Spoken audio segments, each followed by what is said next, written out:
आप देख रहे हैं कर्तव्य एवं निष्ठा का बयान, साहित्य और संस्कृति का बयान, समता की आवाज बयान टीवी। स्कूली स्तर से जब शिक्षण देते थे, मुझे ड्राइंग का बहुत शौक होता था। मैं पढ़ाई के साथ साथ खूब ड्राइंग करता था। लोग खाली पीरियड में बच्चे इधर घूमते थे, मैं अपना ड्राइंग करता था।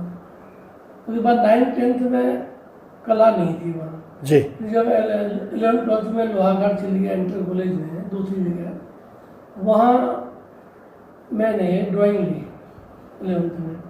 तो मुझे विषय अच्छा लगा, वहाँ के टीचर भी अच्छे लगे। मिस्टर मनोहर लाल वर्मा थे, बहुत बड़ा ड्राइंग रूम था, वहाँ चारों तरफ पेंटिंग लगी होती थी। उन्हें देख के मुझे प्रेरणा मिलती थी, कितना बढ़िया काम है। मैं जब भी खाली समय होता था वहाँ चले जाता था ड्राइंग करने। लंच में भी वहीं होता था। तो सर मुझे चाबी देते थे, बोला तुम अपना काम करो, किसी को अंदर मत आने देना, मैं लंच करने जा रहा हूँ। तो 11th-12th से मेरा इस विषय में रुझान होता था। वो मुझे एक्स्ट्रा काम देते थे, ये पेंटिंग बना के लाओ, कभी सरस्वती की, कभी लक्ष्मी की, बुद्ध भगवान की, बड़ी बड़ी पेंटिंग की मैंने। 76 में आपने ये बुद्ध की मूर्ति तस्वीर बनाई थी, जी। तो ये आपके मन में खुद ही जिज्ञासा बड़ी बताते थे, वो इच्छा होती थी बनाने। हाँ, तो उन्होंने आपको बताया? बताते ये बना लो, ये बना लो जी। वो सपोर्टिंग मटेरियल देते थे। हाँ हाँ। पूरा सामान वो देते थे। जो पेंटिंग बनती थी उसको फ्रेम करके हाँ। हॉल में लगा दिया जाता था। जो भी स्टूडेंट बढ़िया काम करे हॉल में। तो आपकी एजुकेशन कहाँ तक रही ड्राइंग में सर?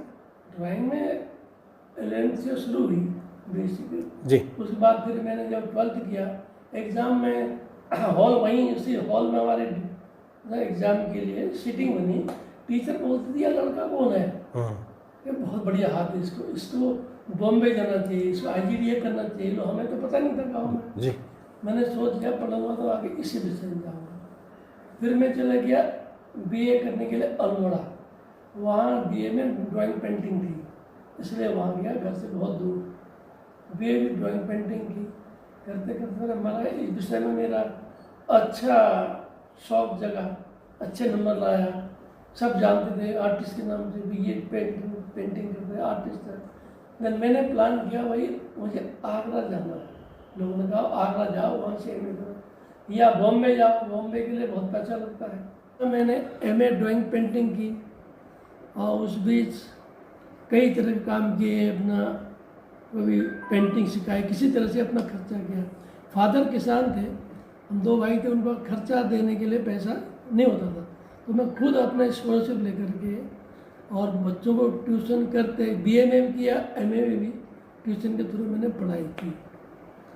आगरा के दौरान जब मैं एक बार, मेरे बुआ जी दिल्ली में थी, मैं दिल्ली आया, उनका पता लिया कहीं से, मैंने दिल्ली घूमी, त्रिवेणी कला संगम, रविंद्र भवन, मंडिया, यहाँ का एरिया देखा, क्या जगह है बढ़िया।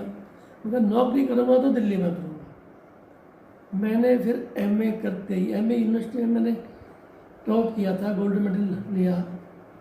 देन मैं दिल्ली आ गया। दिल्ली आके कुछ दिनों बाल भवन में, जब खाली समर में खाली था तो वहाँ देखा कि इंटरव्यू चल रहे, मैं भी चले गया, सिलेक्शन हो गया। फिर मैंने कुछ दिनों साड़ियों में वो करते ना, पेंटिंग करते हैं, golden silver colour, fabric colour का काम किया, उससे अपना खर्चा चलाया।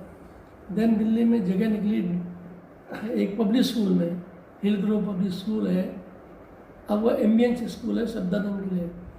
1-1.5 साल वहाँ पढ़ा है। पता चला गवर्नमेंट जॉब निकलेगी दिल्ली में, उसके लिए मैंने तैयारी की, खुद पढ़ा। कई लोग मिले, बोला भाई दिल्ली में तो बिना पैसे दिए नहीं होता, हमें कुछ पैसे दो, हम लगा देंगे। मैं कहना नहीं, नौकरी लगेगी मेरी अपनी मेहनत से लगेगी, अलग से, क्योंकि मार्क्स अच्छे थे, काम भी मेरे पास था। तो एक कॉल लेटर आई तो मेरिट में पहले दूसरे नंबर पर मेरा इंटरव्यू हुआ और मेरिट में तीसरे नंबर पर सिलेक्शन भी हो गया, TGT लग गया। मैंने कहा भाई ये तो काम चलेगा नहीं, अभी और पढ़ना है। मुझे पढ़ने का शौक था जी। मैंने फिर डिप्लोमा फाइन आर्ट किया, Rajasthan board of college education, सिल भारती है दिल्ली में जी। वहाँ से किया, क्योंकि एक PGT मिले Gupta ji Delhi college of art के, बोले गोस्वामी MA के बाद डिप्लोमा करना ज़रूरी है, अगर ये करोगे तभी तुम PGT बन पाओगे। खाली एमए के बाद दिल्ली में प्रमोशन नहीं होगा, टीजीटी राउंड में। वो भी क्या पार्ट टाइम जाता था, मॉर्निंग स्कूल था, इवनिंग जाता था वहाँ। साथ में ही नेशनल गैलरी मॉडर्न आर्ट भी जाया करता था। पता चला कि वहाँ एक कोर्स शुरू हुआ है, diploma in fine art and international modern art, तो वो ज्वाइन किया मैंने। बाद में वो एमए हिस्ट्री ऑफ आर्ट में चेंज हो गया, वहाँ से मैंने एमए किया हिस्ट्री ऑफ आर्ट में। देन एक मेरे गुरुजी आए नैनीताल से, बोले तुमने केवल एमए किया है, ये किया है, तुम पीएचडी करो। मैंने कहा मैं नहीं करता पीएचडी, मैं ठीक हूँ, मुझे काम आता है, जानता हूँ, नहीं तुम्हें करना पड़ेगा। घर आए, वहाँ बैठे, उन्हें समझाया, उन्हें ओके करूँगा। पीएचडी 5-6 साल से ट्राई कर रहा था तो एडमिशन नहीं हो पा रहा था। जब उन्होंने मुझे प्रेरित फिर किया, फिर दोबारा आगरा गया, तो किसी तरह से बात होगी वहाँ मेरी, प्रोफेसर मगन सिंह आर्या ने कहा मैं कराऊंगा तुम्हें पीएचडी। तो वहाँ मुझे पीएचडी का सोर्स मिल गया, अप्लाई किया। डॉक्टर चित्रलेखा सिंह के अंदर मैंने पीएचडी अप्लाई किया। और 93 में 84 में टीचर लग गया था गवर्नमेंट स्कूल में। तब से लेकर के 93 तक मैंने पढ़ाई की। 93 में SCRT में पोस्ट निकली, मैंने अप्लाई किया और इंटरव्यू दिया। इंटरव्यू इतना बढ़िया हुआ कि बोर्ड वाले बोले तुमने तो क्वेश्चन जो पूछते थे उनके जड़ खोद कर रख दी। मेरा सिलेक्शन हो गया लेक्चरर SCRT। ठीक, ओके। मैंने अपनी पहली एग्जीबिशन आगरा यूनिवर्सिटी के आगरा कॉलेज आगरा में लगाई। जब मैंने MA फाइनल किया, उसके बाद 2 हफ्ते की एग्जीबिशन वहाँ लगी थी डिपार्टमेंट में। पहली एग्जीबिशन थी 1 मैन शो था। वह जब दिल्ली आया, यहाँ पेंटिंग करना शुरू किया धीरे धीरे, तो पहले एक ग्रुप यहाँ होता था इम्प्रेशन, सत्य प्रकाश शर्मा जी का ग्रुप था। उन्होंने मुझे कहा कि तुम पेंटिंग करो, क्योंकि मैं डाइट में था, टाइम था मेरे पास। पेंटिंग करने शुरू की। मैं शुरू में अधिकतर ग्रुप्स में भाग लेता था, कई ग्रुप एग्जीबिशन में भाग लिए। फिर जब मैं सीनियर लेक्चरर बन के मोतीबाग, तब लेक्चरर मोतीबाग में था, सीनियर बन के मैं गया डाइट रोहनी, वहाँ रह के फिर मैंने पेंटिंग की। फिर मैंने 1 मैन शो किया त्रिवेणी में। 2 साल बाद फिर 2 मैन शो भी किया वहीं पर मैंने त्रिवेणी में। उसके अलावा कई ग्रुप से जुड़ा, एक उत्तराखंड कलाकार संघ बना, ग्रुप बना, उसमें भी मेरी पेंटिंग डिस्प्ले होती थी। मेरी ये खूबी नज़र आई मुझे अपने कि मैं जिस एग्जीबिशन में शो पार्टिसिपेट करता था, पेंटिंग जनरली बिक जाया करती थी। मैं कीमत की तो होती थी 20,000, 30,000, 50,000 तक। मेरा फोकस टीचिंग में भी बहुत था कि मुझे one of the best teacher में गिना जाना चाहिए, और नई नई टेक्निक में सिखाता था, टीचिंग मेथड डेवलप करता था। पेंटिंग तो ये कि हम अभी भी कर रहे हैं, अभी कभी भी कर सकते हैं। पढ़ाने का मौका एक बच्चे को 2 साल मिलता है, वो बच्चे लाइफ में फिर नहीं आ सकते। टीचर ट्रेनिंग होती थी, सेमिनार मोतीबाग में। लोग सोचते हुए सेमिनार मिले गोस्वामी सर के अंदर मिले, क्योंकि काम करने का मौका मिलता है। मशीनी चीज़ है, कंप्यूटर की तरह जो पेंटिंग बनती है वो मशीन पर बेस होती है। हाथ की बनाई हुई पेंटिंग में कलाकार की फीलिंग होती है, और कंप्यूटर आने के बाद जो आर्ट वर्क है उसमें फीलिंग नहीं होती। टेक्निकल स्किल तो होता है, फीलिंग होता है। क्योंकि मैं एक बार जब इंटरव्यू लिया था, मैंने BC सान्याल कहा, भविष्य चंद्र सान्याल हमारे यहाँ के भीष्म पितामह कहलाते हैं, सबसे पुराने आर्टिस्ट थे आज़ादी से पहले के। वो बोलते थे आर्ट में 2 चीज़ होनी चाहिए, एक टेक्निकल स्किल, दूसरा फीलिंग। फीलिंग आती है जब मन से काम करते, मुझे काम करने का मन कर रहा है, वो फीलिंग हाथ से आती है, कंप्यूटर या टेक्नोलॉजी से नहीं आ सकती। इसमें इतना भविष्य है कि अब अंत ही नहीं है। मैं अभी अमेरिका गया था बेटी के बाद, वहाँ मैं एग्जीबिशन देखने कई गैलरीज में गया, वहाँ भी वही ट्रेंड है जो पहले से था। आज भी नए नए ढंग से पेंटिंग कर रहे हैं, कोई रियलिस्टिक करते हैं, कई लोग आउटडोर जा कर के पेंटिंग कर रहे होते हैं, कई एडवांस पेंटिंग करते हैं, कुछ समरी वाला पेंटिंग करते हैं, जिसमें थिंकिंग प्रोसेस ज़्यादा होता है। जो काम हम लोग जो नेचर को देख के करते हैं, ये नेचर और हम दोनों मिल के करते हैं, हमारी फीलिंग होती है। मैंने अभी आपको पेंटिंग दिखाई थी, वो जैसे in winter, hill in winter, जाड़े के समय में रात में, चांदनी रात में कैसे पहाड़ दिखते हैं। जी। वो फीलिंग निकालनी पड़ती है, सोचना पड़ता है कहीं लाइट है, डार्क है, चांदनी कहाँ कहाँ चमकेगी। ये भविष्य तो इसका इतना है, कभी खत्म नहीं हो सकती आर्ट के रूप बदल सकते हैं लेकिन आर्ट निश्चित नहीं होती है। ओके। ये आज़ादी के बाद शुरू में लोग जब पार्टीशन हुआ तो उसमें सोशल रियलिज्म आया, उस समय मार काट जो लोगों को परेशानी वो आया। 1960 करीब में हिंदुस्तान में विदेश से आधुनिक कला जितने कलाकार हैं सभी ने मॉडर्न आर्ट की, सभी ने पाश्चात्य कलाकारों की कलाकृति को देख करके कुछ लोगों ने नकल की, कुछ लोगों ने उसमें ऐड किया आपकी तरफ से, बेस यूरोपियन था। उसके बाद 60 से 70 के बीच हमारे देश में तांत्रा आर्ट बहुत हुई थी। J.R. संतोष और कई सारे कलाकार हैं, वीरेंट है, तांत्रा पर मैक्सिमम लोगों ने काम किया, खूब काम बिका और चला। उसके बाद 1980 से 90 के बीच जो कला में चेंज आया ना, लोग एक बार उग जाते हैं, बर्बाद करते हैं। अभी एसोट्रिक आर्ट, विभिन्न विधाओं वाली कला 80 से लेकर के आज तक विभिन्न विधाओं वाली कला चल रही है।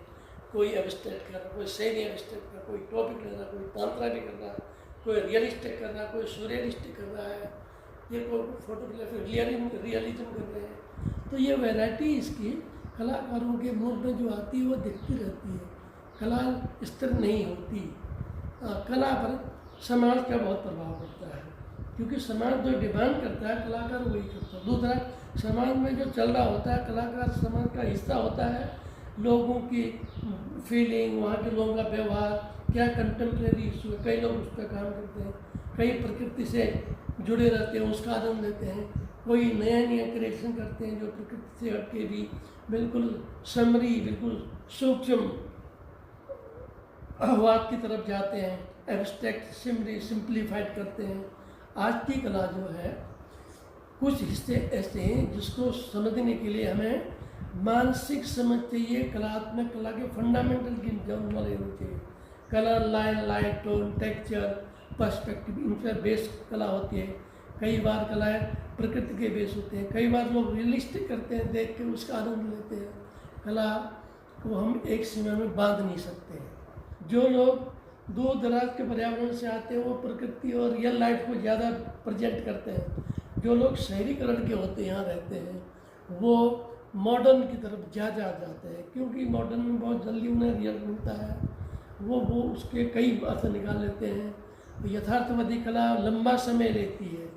नेचर की स्टडी करोगे आपको बहुत गहराई में जाना पड़ेगा। मॉडर्न में समरी होती है, बहुत गहराई में नहीं जाते हैं कई लोग, एक लीक पकड़ते हैं उसे बढ़ाते हैं बस। जो लोग एक ही तरह की कला करते हैं वो दूसरे फील्ड में नहीं जा पाते। क्योंकि आपने सर अब तक कितनी कलाएं पर काम किया है? अब ये मैं बता नहीं सकता। किस तरह की पेंटिंग आपने विशेष रूप से बनाई? मेरी पेंटिंग, हाँ, शुरू में मैं वाटर कलर पे करता था। वाटर कलर में क्योंकि इसमें जो सॉफ्टनेस है, 3D का इफेक्ट है, इसमें जो कलर जो अभी वाटर कलर पेंटिंग है, इसमें और पेंटिंग नीचे रखिए, सॉफ्टनेस होती है, उसमें एक फीलिंग होती है, वाटर कलर का प्रभाव और ट्रांसपेरेंसी का प्रभाव होता है। लेकिन जो हम ऑयल पेंटिंग करते हैं, ऑयल पेंटिंग में हम ओपेक कर देते हैं, ट्रांसपेरेंट नहीं होता है। एक बार अच्छा नहीं लगा दोबारा कर लो, फिर 3 बार कर लो। क्योंकि मैंने शुरू में लैंडस्केप किए, फिर पोर्ट्रेट भी खूब बनाया, ऑयल में पेंटिंग की और वाटर में किया। अब मैं एक्रेलिक में कर रहा हूँ, as a thick work, as a oil thick लगाता हूँ, ट्रांसपेरेंट नहीं होता है। ट्रांसपेरेंसी केवल वाटर टेक्निक में भी आती है। एक्रेलिक को एज ए वाटर यूज़ करेंगे उसमें भी ट्रांसपेरेंसी आती है। युवाओं को क्या संदेश दोगे कला के? युवाओं को संदेश जी कि ये ऐसा विषय है जिसमें आप समय की नीड को देखो, समय क्या चाहता है, लोगों की क्या इच्छा होती है, क्या देखना पसंद करते हैं, और अपने आसपास जो हो रहा है उसको कैसे हम प्रेजेंट करिए आना चाहिए। हाँ, केवल हवा में काम करेंगे कुछ दिनों के लिए चलेगा, फिर नहीं चलता। स्टडी होगी, एक फील्ड में अगर पकड़ होगी, उस फील्ड को ही आप दाएँ बाएँ ले जाना सीखते हो तो बहुत बड़ा अच्छा भविष्य है। जो लोग लगे रहते हैं, हाँ, पहले से आज कला बहुत महंगी हो गई है। पुराने समय में कला के लिए सामान चाहिए सीमित, लोग केवल वाटर कलर अधिक करते थे। आजकल तो एक से एक नई टेक्निक है, वाटर कलर में भी कई महंगे कलर आ गए हैं, ऑयल है, एक्रेलिक है, गॉश कलर है, ये सारी टेक्निक, सारे मीडियम की नॉलेज होनी चाहिए। कलाकार को एक ही विषय, एक ही माध्यम में बच के न रहे तो बढ़िया है। Thank you sir. मैं पहाड़ों में काफ़ी जाता हूँ, बेसिकली पहाड़ बिलोंग करता हूँ, तो शाम को कई बार हम घर से बाहर जाते हैं, कहीं रात को 8-9 बजे घूमने चले गए, चांदनी रात होती, चांदनी रात में पहाड़ के ऊपर से कहीं कहीं चमकता है, और जैसे बारिश के बाद है, वहाँ खेतों की जो ब्यूटी है वो केवल लाइट में दिखती है, और पेड़ पौधे एक ग्रुप में दिखा, बिल्कुल सिंपलीफाइड, उसमें डिटेल की जरूरत नहीं होती है, पैच लगाया एक पेड़ बन गया, एक पैच लगाया बन गया, और जहाँ जहाँ भी लाइट देनी है, ये काम काफ़ी स्टडी का होता है, एकदम नहीं किया इसका। स्टडी करने के बाद ही हम देखते हैं जब पानी आ रहा है, कहीं से ऊपर से पानी आता है पहाड़ों में, पानी कहाँ कहाँ चमकेगा, कैसे दिखता है, ये काम अपने आप में हटके है। इसे कहते हैं board work, simplification of the nature, nature के सिंप्लीफिकेशन में प्रेजेंट किया, लेकिन स्टडी करने में दूरी है, एक लेयर, दूसरी लेयर, ऊपर पहाड़ है, पहाड़ में भी खूब सारे पेड़ हैं, पेड़ों में लाइट कहाँ कहाँ चमक रही, उसको हम कलात्मक ढंग से कंपोज कर रहे थे। आप अभी कंप्यूटर आया, कंप्यूटर में ये फीलिंग नहीं आ सकती, क्योंकि कंप्यूटर में लगेगा टेक्निकल है, ये कहाँ पर क्या देना है, कैसे कंपोज करना है, रंग अपने मन से डालने हमें, और अपने ढंग से हमें टोनल वैल्यू दिखानी है, पास की टोन, दूर की टोन, कलर की जो फीलिंग है वो अलग अलग जगह पर अलग अलग ढंग से आ रही है, कलर वही हो रही हो, ये नेचर का